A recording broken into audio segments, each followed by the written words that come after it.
ओम खड्गं चक्रगदे सुचापपरिघां शूलं भुषुण्डिं शिरा शंखं सन्ददधिं करैस्त्रिनयनां सर्वाङ्गभूषावृतां नीलास्मद्युतिमासपाददशकां सेवे महाकालिकां यामस्तौ सुपिते हरौ कमलजु हन्तुं मधुं कैटभम्। नमस्कार, महाकाल्यै नमः।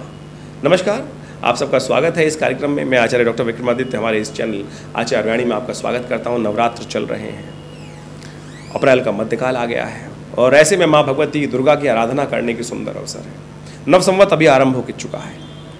नव संवत के आरंभ के साथ ही हमारे यहाँ चैत्र नवरात्र आरंभ हो जाते हैं और साल के नव वर्ष के आरंभ के साथ साथ इन नवरात्रों में माँ भगवती शक्ति की आराधना करके हम पूरे वर्ष इस संघर्ष को करने के लिए, आगे जीवन को चलाने के लिए, नव शक्ति का सृजन करने के लिए माँ भगवती की आराधना करते हैं। ये है सुंदर भारतीय संस्कृति, सनातन संस्कृति। हर कार्य को करने से पहले माँ भगवती का स्तवन, दुर्गा का स्तवन, शक्ति का स्तवन, उस परात्पर ब्रह्म का स्तवन करने का सुंदर शास्त्र में ये कार्य रखा गया। ये हमारी संस्कृति में रखा गया, ये वो संस्कृति है। तो आप समझो वृषभ राशि वालों, आपके लिए कैसा ग्रहों का योग रहेगा, कैसे आपको भाग्य जगाने हैं। अप्रैल का मध्यकाल क्या सूचना लेकर आया है? ओवरऑल तो ग्रह बड़े अच्छे दिखाई देते हैं आपके लिए। यदि आप कुछ खास बातों का ध्यान रख लें तो ये समस्या आप समय जो है आपके लिए, ये संवत्ति कहूँगा, आपके लिए बहुत महत्वपूर्ण बनकर आ रहा है। वृषभ राशि वालों, जो पिछला वर्ष गया उसमें कई प्रकार की समस्याएं रहीं, वो हमें सब पता है, लेकिन ये वर्ष आपके लिए बहुत सुंदर है। हमने एक वीडियो बनाया था, उसमें आपको एक नई सूचना देने का प्रयास किया था। तो अब ये नव वर्ष का संवत जो आरंभ हुआ है, अप्रैल के मध्यकाल में वृषभ राशि वालों के लिए क्या कुछ ग्रहों की योजना लेकर आ रहा है, वो भी आपको समझ लेना चाहिए। कुछ मामलों में सावधान रहना है और कुछ मामलों में विशेष तौर पर यदि समझ के आप चले तो ध्यान रखिएगा। सूर्य परिवर्तन की तरफ जाएंगे। इसमें सूर्य राहु की युति चल रही थी, जो वो कहीं ना कहीं आपके लिए कुछ क्षेत्रों में कष्ट दे रही थी, लेकिन अब जो सूर्य परिवर्तन होकर आपके 12वें भाव में जा रहे हैं, वो बड़ा महत्वपूर्ण है आपके लिए। उम्मीद जगाते दिखाई दे रहे हैं। उम्मीद के द्वारा कैसे एक नई शक्ति का संचार करेंगे। उम्मीद भी होनी चाहिए, सपने भी नए दिखा सकती है, नए सपनों का उदय हो सकता है। और ये सपने जो हैं कैसे पूर्ण कर रहे हैं, इसको आपको समझना है। केवल सपने देखने से काम नहीं होने वाला, सपनों को पूर्ण करने का प्रयास भी करना है। इसमें काल नाम का संवत जो आरंभ हुआ है, इसमें राजा जो है मंत्री हैं, और आपकी राशि के अनुसार यदि बात करें तो मंत्री का जो विशेष तौर पर योग चल रहा है, वो कई प्रकार के आपको लाभ देने के योग बना सकता है। सप्तम भाव में के स्वामी जो है मंगल है, वो राजा है आपकी राशि के अनुसार से, और साथ साथ शनि मंत्री हैं। और वृषभ राशि वालों के लिए शनि तो योग कारक हो जाता है, लेकिन शनि मंगल का जो सप्तक योग हो या एक राशि पे योग हो, ये शुभ नहीं होता है। और ये विशेष तौर पर आपकी सफलता वाले में बैठे हैं और सफलता में दुविधा देने का योग अभी 23 अप्रैल तक बना है। तो ध्यान रखते हुए कार्य करना है। सुंदर तरीके से समझें कि कैसे आपके लिए योग रहेगा अप्रैल के मध्यकाल में। 11 अप्रैल का अवसर तृतीया का तिथि है, चैत्र मास की शुक्ल पक्ष की तृतीया, बृहस्पतिवार का अवसर है। वृषभ में सुबह 8:45 पर चंद्रमा का प्रवेश होने जा रहा है और यह आपके लिए नव शक्ति का संचार करेगा, विचारों में उदय करेगा। बृहस्पति के साथ चंद्रमा 12वें भाव में विराजमान थे और बदलकर अब लग्न में आ रहे हैं चंद्रमा। ये आपके लिए बहुत सुंदर योग बना रहे हैं, लाभ के योग बना रहे हैं, नव विचारों का उदय करने का योग बना रहे हैं। लेकिन बृहस्पति वहाँ बैठे हुए अभी भी थोड़ा सा कष्ट देने का योग बना सकते हैं। पूरे वर्ष बृहस्पति ने आपको थोड़ा सा सपनों में रखा है, तो ऐसे में स्थिति दिखाई दे रही है वृषभ राशि वालों के लिए। वृषभ राशि, वृषभ लग्न वालों के लिए सबके लिए योग है, ध्यान रखें। इस दिन विशेष तौर पे आपके ग्रह योग अच्छे हैं, तो ऐसे में और पुण्य करने के लिए नवरात्र का सुंदर लाभ लें। माँ भगवती चंद्रघंटा की आराधना करें, गणगौर पूजा करें, गौरी पार्वती का पूजन करें, श्रृंगार का सामान माँ भगवती को अर्पित करें। दुर्गा सर्वमंगल मांगल्ये शिवे सर्वार्थ साधिके शरण्ये त्र्यंबके गौरी नारायणी नमोस्तुते इस मंत्र का जप करते हुए लाल चुन्नी भगवती को अर्पित करें। साथ साथ मत्स्य जयंती भी है। भगवान विष्णु का अवतरण मत्स्य के रूप में इसी अनादिकाल में इस तिथि पे हुआ था। रवि योग विद्यमान है, नए कार्य आरंभ करने के लिए दिन अच्छा दिखाई देता है। गुरुजन का पूजन करें, भगवान विष्णु को पीले वस्त्र अर्पित करें, केले का पूजन करें। ये सब सुंदर प्रयोग कर आप दिन को और शुभ कर सकते हैं, नए विचारों में शक्ति ला सकते हैं। ये सब ऐसा दिन दिखाई देता है। 12 अप्रैल का दिवस भी आपके लिए ओवरऑल बहुत अच्छा है। शुक्रवार का अवसर, चतुर्थी तिथि का योग, लेकिन इस दिन नए कार्यों को आरंभ करने के लिए दिन अच्छा नहीं, क्योंकि भद्रा विद्यमान रहेगी, जो करीब सूर्योदय से पहले आरंभ होकर करीब 1:11 तक रहेगी। ऐसे में ग्रह योग के अनुसार से बृहस्पति, और विशेष तौर पर यह बात करें कि जो योग है 12वें भाव में बृहस्पति का, वो कहीं ना कहीं थोड़ा नुकसान करने का योग लगातार बना रहा है। चंद्रमा नए शक्ति का संचार कर रहा है, मंगल शनि कहीं ना कहीं टकराव की स्थिति दे रहे हैं, तो उससे बचते हुए आपको कुछ खास उपाय करने का प्रयास करना चाहिए। माँ भगवती को कुष्मांड का समर्पण करना चाहिए, कुष्मांड की बलि देने का प्रयास करना चाहिए। सीताफल अंधकार स्वरूप इस संसार में ज्ञान को देने वाली भगवती, जिनका कुष्मांड का, इस संसार को कुष्मांड के रूप में कहा जाता है, उन्होंने जन्म दिया। और कहा जाता है कि माँ भगवती को जो पेठे का इस दिन भोग लगाते हैं उनके कष्टों को दूर करने का योग बनता है। 13 अप्रैल का दिवस पंचमी का दिवस है, शनिवार का अवसर है और ग्रहों का परिवर्तन का योग बन रहा है और ग्रह को परिवर्तन योग बनकर आपके लिए सुंदर परिवर्तन का योग बनाएगा, लाभ के योग प्रशस्त करेगा। दोपहर को करीब 12:50 पर चंद्रमा परिवर्तित होकर तृतीय भाव में जाएंगे और साथ साथ इस दिन विशेष तौर पर मेष राशि में प्रवेश करेंगे सूर्य राहु की युति, जो कष्टमय युति थी, जो आपके परिवार में कहीं ना कहीं बच्चों के साथ कुछ ना कुछ कष्ट देने के योग बना रही थी, वो हटकर 11वें भाव से निकल कर 12वें भाव में सूर्य का जाना एक तरह से सूर्य राहु की युति से जो आपका कष्ट चल रहा था उससे निवृत्त करने का योग बनाएगा। लेकिन थोड़ी महत्वाकांक्षा अधिक बढ़ा देगा। आकांक्षा हो लेकिन महत्वाकांक्षा का लेवल आपको समझ लेना चाहिए कि हम अपनी चादर से बाहर जाकर कार्य ना करें। यदि ये समझ लिया आपने तो बहुत सुंदर रहेगा आपके लिए। ऐसे में भगवान सूर्य का स्तवन करें। भगवान सूर्य के निमित्त आप सुंदर दान, खिचड़ी का दान, कंबल का दान, वस्त्रों का दान, ये सब कर लाभ ले सकते हैं। कष्टों को दूर करने का योग बना। श्री पंचमी है, भगवती महालक्ष्मी की आराधना करने का अवसर है। साथ साथ स्कंद माता के रूप में माँ भगवती की आराधना की जाती है। हमने विवेकानंद योगाश्रम में जो यज्ञ चल रहा है सहस्त्र चंडी महायज्ञ नवरात्र के अवसर पर, उसमें माँ भगवती स्कंद माता का विशेष पूजन करने की सुंदर व्यवस्था करिए। आप भी उसमें सम्मिलित हो सकते हैं। उसके लिए फ़ोन नंबर स्क्रीन चल रहे हैं, उन पर संपर्क साध कर आश्रम में यज्ञ की जो व्यवस्था है उसको समझकर आप उसमें भाग ले सकते हैं। 14 अप्रैल का दिवस षष्ठी तिथि है, रविवार का अवसर है और स्कंद षष्ठी कात्यायनी देवी की पूजन रवि योग नाम की सुंदर स्थिति इस वक्त ग्रहों की विद्यमान है जो आपके लिए अनुकूल बनी हुई है। चंद्रमा बहुत सुंदर होकर लाभ के योग बना रहे हैं आपकी राशि के अनुसार से, बृहस्पति के साथ बैलेंस होकर बैठे हुए हैं और सूर्य परिवर्तित हो चुके हैं। ये सब के सब आपके लिए अच्छे योग बनते दिखाई दे रहे हैं। सुबह सुबह भगवान सूर्य का दर्शन करके गायत्री का पाठ करके कार्य करने का प्रयास करें। हो सके तो नमक का दान करने का प्रयास करें, गेहूं का दान करने का प्रयास करें। इससे आपकी महत्वाकांक्षा पे अंकुश लगेगी। प्रैक्टिकल वे में काम करने का आपको प्रयास करना चाहिए। हाइपोथेटिकल सिचुएशन से बचने का प्रयास करना चाहिए। ग्रह अनुकूल है। यदि आप प्रैक्टिकल काम करने का प्रयास करेंगे, योजना को सही रूप से बनाएंगे तो सही रूप से आपको लाभ प्राप्ति के योग बनेंगे। तो हाइपोथेटिकल सिचुएशन नहीं, यानी ऐसी चीज़ नहीं कि जो एक बियॉन्ड आपकी स्थिति हो, जो नहीं कर सकते हो, उसको ना करने का प्रयास करें। यदि आपने एनालाइज कर लिया है कि ये आपकी सीमा में कार्य हैं, तो आप सामर्थ्य में कार्य है तो आप उनको अवश्य पूर्ण करने के लाभ प्राप्ति करने के अवसर बना सकते हैं। 15 अप्रैल का दिवस सप्तमी तिथि का योग है, सोमवार का अवसर है और चंद्रमा परिवर्तन करके कर्क राशि में प्रवेश करेंगे आपके तृतीय भाव के अंदर। इस दिन ग्रहों का योगायोग विशेष तौर पर दिखाता है। काल रात्रि भगवती का स्तवन करने का दिवस। देखिए, जीवन में कई प्रकार के कष्ट चल रहे होते हैं। जैसे हमारे मन में अनेक प्रकार के काम, क्रोध, मद, लोभ, ईर्ष्या, द्वेष, ये सब विराजमान होते हैं। उन सब पर विजय प्राप्त करने के लिए भगवती कालरात्रि का स्वरूप है जो हमारे समस्त शत्रुओं को संहार करने का योग बनाती है। नवरात्र का सप्तम दिवस कालरात्रि का स्तवन करने का अवसर है।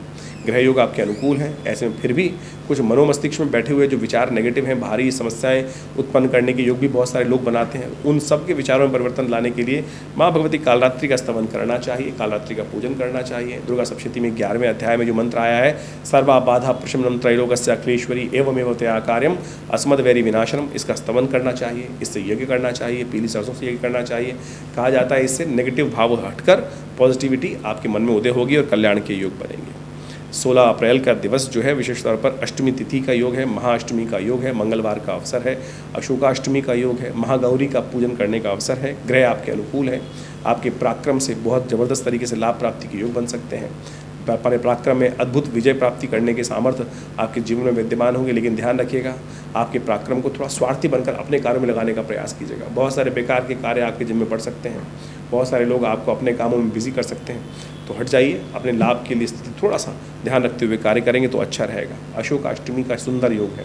कहा जाता है कि इस अष्टमी के अवसर पर अशोक के पेड़ के नीचे बैठकर राम कथा का श्रवण करना चाहिए। माँ भगवती दुर्गा का यज्ञ करना चाहिए। कहा जाता है कि सीता जी ने भी इस योग में, जब हनुमान जी ने उनको अशोक के पेड़ के नीचे बैठे बैठे कथा का श्रवण किया था, राम कथा, तो माँ भगवती के मन से भी शोक दूर भाग गया था।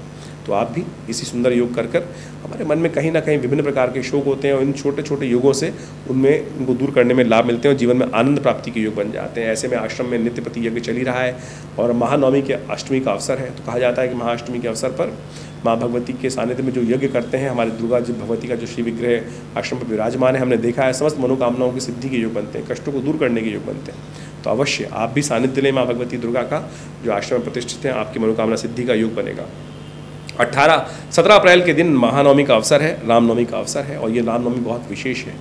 और ऐसे में महानवमी का सुंदर अवसर जो बन रहा है आपकी राशि के अनुसार से, सुंदर लाभ का अवसर, पराक्रम को बढ़ाने का अवसर, हिम्मत को बढ़ाने का अवसर सुंदर तरीके से व्याप्त हो रहा है। लाभ के अवसर प्रशस्त होंगे आपके लिए, लेकिन शनि मंगल के टकराव से सावधान रहते हुए कार्य करने का प्रयास कीजिएगा। अन्य श्री के मंगल क्लैश बढ़ा सकता है, तो उसके निमित्त कुछ उपाय करें। हनुमान जी का स्तवन करें, दुर्गा सप्तशती का यज्ञ करें। जीवन के समस्त कष्टों को दूर करने का अवसर है, इसका लाभ उठाने का प्रयास करना चाहिए। 18 अप्रैल का दिवस विशेष तौर पर दशमी का तिथि का योग है और विशेष तौर पर बृहस्पतिवार का अवसर है।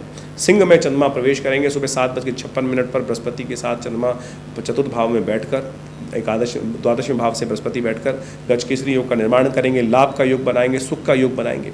कहीं ना कहीं लाभ के योग प्रशस्त कर सकते हैं। रवि नाम का योग सुंदर तरीके से बनाया हुआ है। नए कार्यों का आरंभ करने का दिवस भी अच्छा दिखाई देता है। लेकिन एक बात ध्यान रखिएगा, 17, 18, 19 में अश्लेषा मघा नाम के नक्षत्र विद्यमान रहेंगे, जो आधा दिन 17 का लेगा, 18 दिन का पूरा लेगा। नवमी का जो 19 अप्रैल का आधा दिन रहेगा।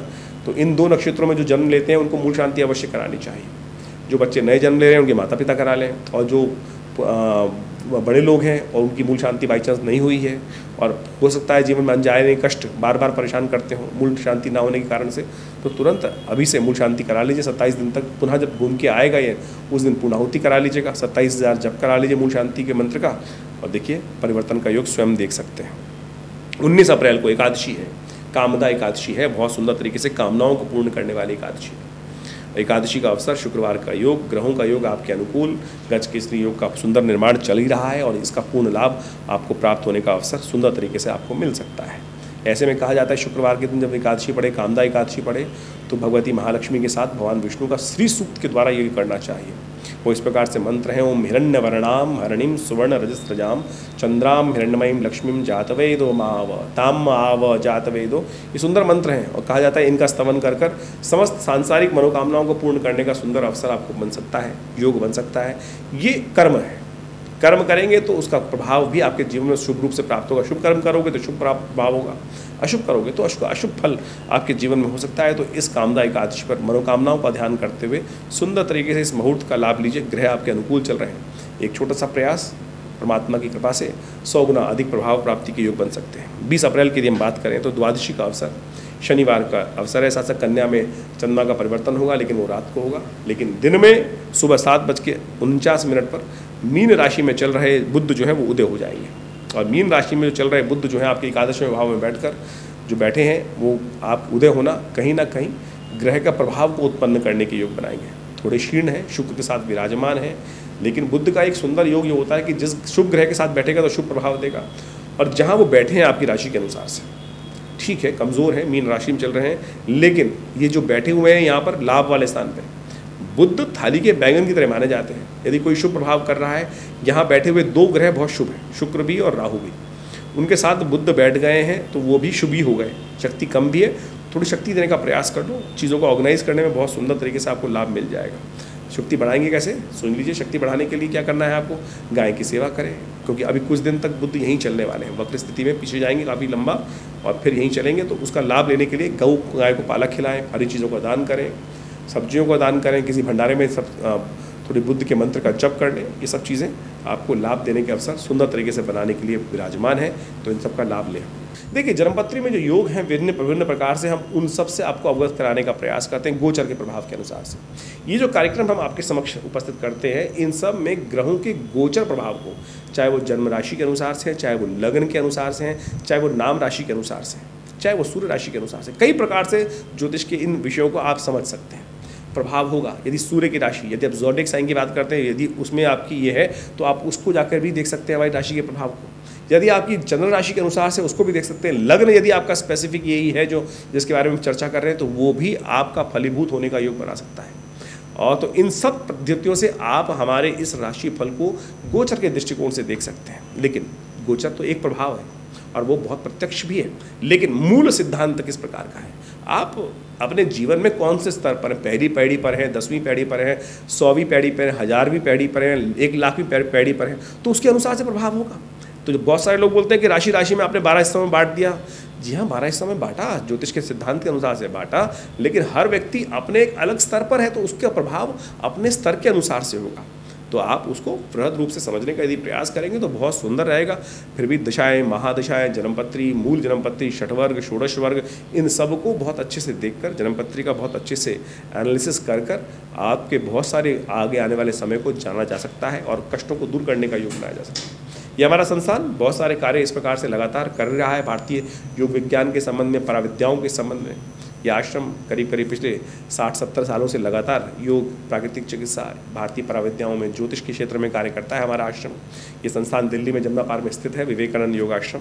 हमारे पिता आचार्य श्री केशव देव जी महाराज के सानिध्य में करीब 1960 के दशक में ये कार्यक्रम या संस्थान की स्थापना की गई। एक 100 बेड का पूरा योग, प्राकृतिक चिकित्सा, आयुर्वेद का हॉस्पिटल जो भारत सरकार के पैनल पर भी है और विभिन्न बीमारियों में बहुत सुंदर तरीके से जनता के लिए लाभ का कार्य कर रहा है। कमर दर्द में, डायबिटीज़ में, शुगर में, किडनी के डिसऑर्डर्स में, कई प्रकार की समस्याओं को ठीक करने के लिए हॉस्पिटल लगातार कार्य कर रहा है और भारत सरकार के साथ मिलकर भी कार्य कर रहा है। दिल्ली गवर्नमेंट, भारत सरकार, तो बहुत सारे विभिन्न सरकार के पैनल्स पर भी है और उन सब भी आप लाभ ले सकते हैं। इसके अलावा भारतीय पराविद्याओं के संबंध में, यज्ञ विज्ञान के संबंध में, मुद्राओं के संबंध में आपने देखा होगा कि ये विभिन्न मुद्राएं जो है वो हमारे आश्रम के द्वारा ही इस पूरे विश्व में पहुंचाई गई हैं। आज जो भी लोग हैं हमारी मुद्राओं के द्वारा, चाहे वो हृदय रोग की ये मुद्रा है, 3 सेकंड में मृत संजीवनी मुद्रा फर्स्ट एड देने का काम करती है हार्ट अटैक के पेशेंट्स में।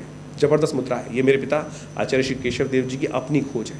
गुस्सा आ रहा है, मन शांत नहीं हो रहा है, ये ज्ञान मुद्रा, पहली मुद्रा ऐसी है कि बिल्कुल हल्का स्लाइटली टच लेकर हाथ ऐसे रख लें, जेब में रख लें, बिल्कुल किसी और दवाई की ज़रूरत नहीं पड़ेगी। कान में दर्द है तो ये शून्य मुद्रा, आपको यूरिन संबंधी समस्या हो रही है, कॉन्स्टिपेशन की समस्या हो रही है तो अपान मुद्रा, ये ऐसी अद्भुत मुद्राएं। और तो और आपके ग्रह प्रभावों को ठीक करने के लिए, यदि बृहस्पति आपका कमज़ोर है तो आप इस ज्ञान मुद्रा का अभ्यास करके अपने बृहस्पति को, नहीं आवश्यकता आपको किसी नग की, नहीं आवश्यकता किसी और चीज़ की, इसको आप मुद्रा कर कर आप उसका लाभ ले सकते हैं। शनि आपका यदि अनुकूल नहीं चल रहा है, शनि के कष्ट चल रहे हैं, तो आप इस मुद्रा का अभ्यास कर कर शनि के दोषों को दूर कर सकते हैं।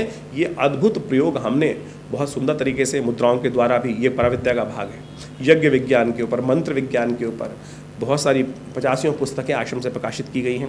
आप सब उन सब का अध्ययन कर कर आश्रम के साथ जुड़ सकते हैं। और वैसे तो आश्रम पे नित्य प्रति 8 घंटे यज्ञ होता ही है। आप सब लोग हर रविवार को उस यज्ञ में पधार सकते हैं। अभी नवरात्र का यज्ञ विशेष तौर पर चल ही रहा है, जो पूरे 9 दिन तक सहस्त्र चंडी के रूप में यज्ञ विद्यमान रहेगा। माँ भगवती का सुंदर यज्ञ, माँ भगवती का सुंदर शिव विग्रह जो मुल्तान से, पीताम्बरा भगवती का ये श्री विग्रह हमारे आश्रम पर पधारा, एक व्यक्ति लेके आए वहाँ से ट्रंक में बंद करके 1947 में, और हमारा सौभाग्य है कि वो आज हमारे मंदिर में, आश्रम में भगवती का श्री विग्रह प्रतिष्ठित है। चमत्कारी श्री विग्रह है और उन्हीं के सानिध्य में ये नवरात्र का सहस्त्र चंडी महायज्ञ पिछले अनेक वर्षों से सुंदर तरीके से सब लोग के साथ सम्मिलित प्रयास से किया जाता है। आप भी उसमें सम्मिलित हो सकते हैं। उसकी पूरी विधि आप फ़ोन नंबर्स पे जान सकते हैं। और इस प्रकार के सुंदर कार्य आश्रम पे लगातार चलते रहते हैं। गौशाला का, गौ सेवा का सुंदर कार्य किया जाता है।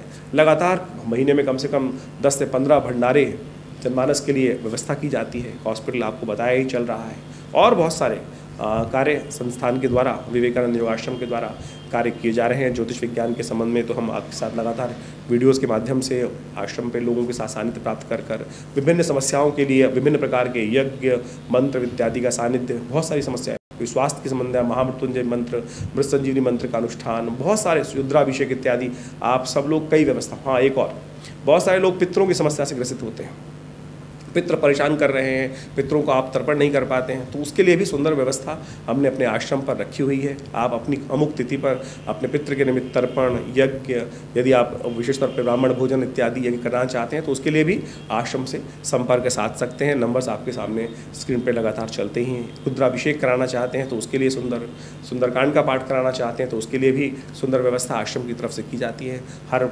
मंगलवार को सुंदरकांड का आश्रम में व्यवस्था चलती ही है। तो आप सब इन समस्त कार्यक्रम में आश्रम के साथ जुड़ सकते हैं। विवेकानंद योगाश्रम हमारे पिता आचार्य श्री केशव देव जी के माध्यम से ये स्थापित किया गया और आज हम उसी प्रयास में हम आपके समक्ष इस चैनल के माध्यम से उपस्थित रहते हैं और विभिन्न कार्यक्रमों को अपने आश्रम के बारे में आपको बताने का प्रयास करते हैं। आइए विवेकानंद योगाश्रम में। धन्यवाद, नमस्कार।